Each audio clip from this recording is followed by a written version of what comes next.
Welcome, foolish gamers. I'm Lana Celeste of Midnight Media.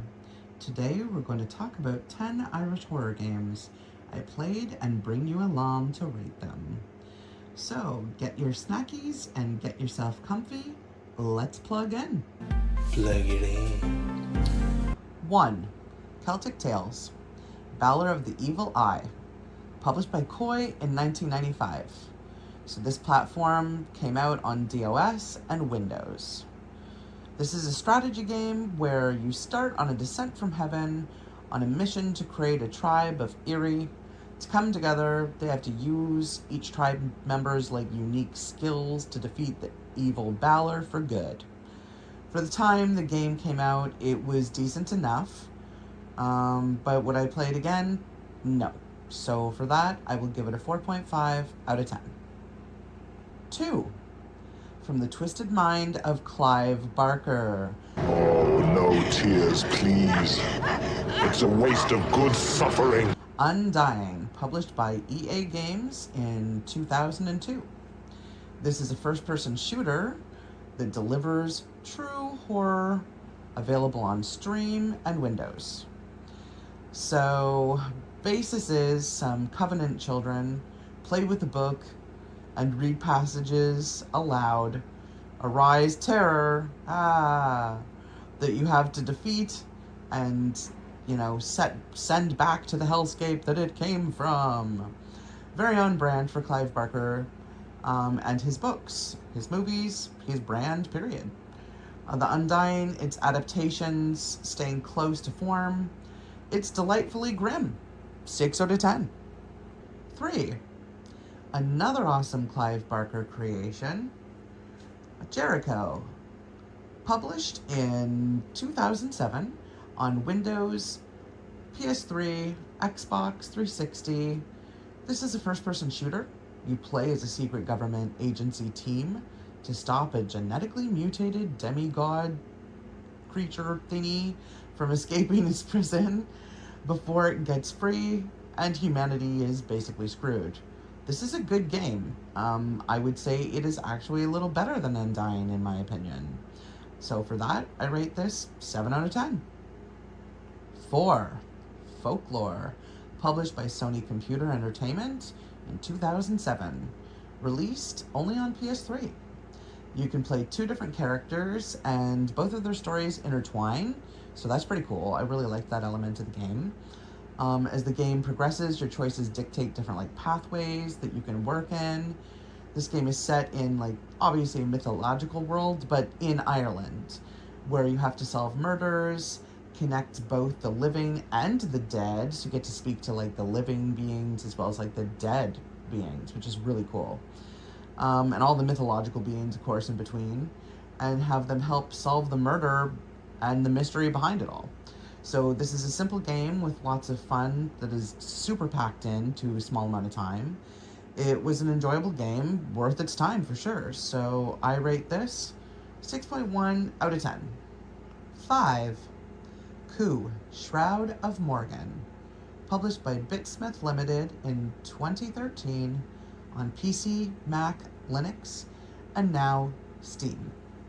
Rooted in Irish mythology, it's set in a post-apocalyptic, devastated land massacred by war. The gameplay is an exploration, puzzle-solving game. Slow-paced, not for me, but for people who love strategy games and puzzle games, probably a great fit for you. But for this, for me, I rate this 5 out of 10. 6. Assassin's Creed Valhalla, published by Ubisoft in 2018. This was released on PS4, 5, Xbox One, S, X, Windows, and Steam. This is an open-world action game that kind of shifts between the future and the past, where you establish a clan, navigate conflicts, fight battles, making your way through a really vast, epic story in the attainment of Valhalla. This was worth the gameplay. It was well worth the gameplay.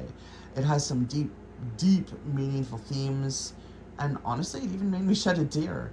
Not common for me playing video games, so I highly suggest you give this a playthrough. I rate this 9.2 out of 10. High rating. 7. The Seance of Black Manor, published by Raw Fury in 2025. Only on Windows, Linux, and Steam. A supernatural detective mystery. Tell me about the psychotic killer. Come on, Sam, tell me about the psychotic killer. Psychotic killer. An adventure puzzle game. So this is a cool stylized game. I love the artistic flavor and zany characters. This game is obviously really puzzle strong in the game, but don't let that dissuade you.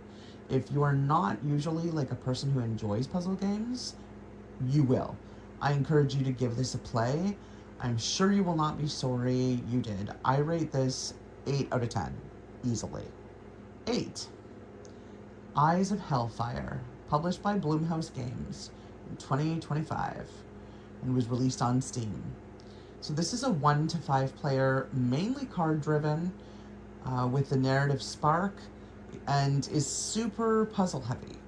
Really, I would say more like bloated. Long story short, the players must escape before they lose their souls. I know a lot of people love card games being part of, the game mechanics.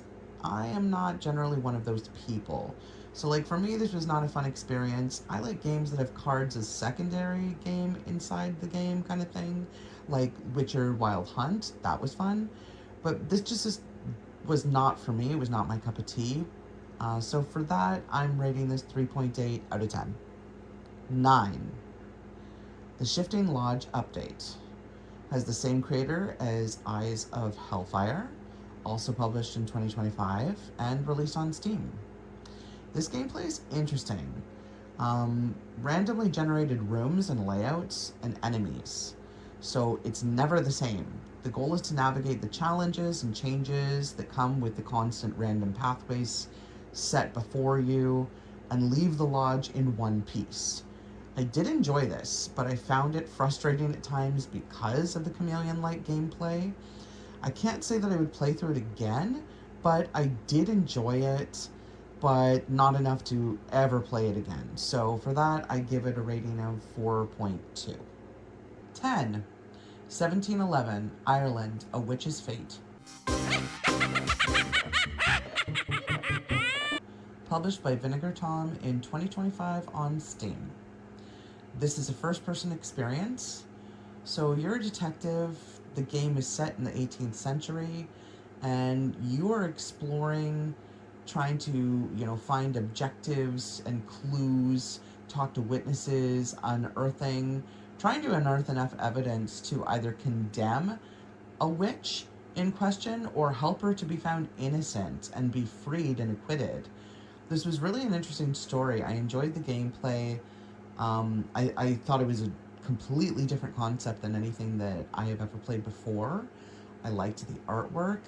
I would definitely play this again, so I recommend this for sure. I'm going to give this rating an 8.6 out of 10.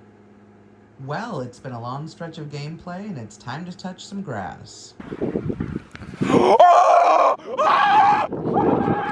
Before I end the video, thanks for watching. Give a gamer a subscribe, a like. Tell me in the comment section if you've played any of these games and what you thought. Don't forget to hit the bell to know when my next video drops. Until next time, keep gaming!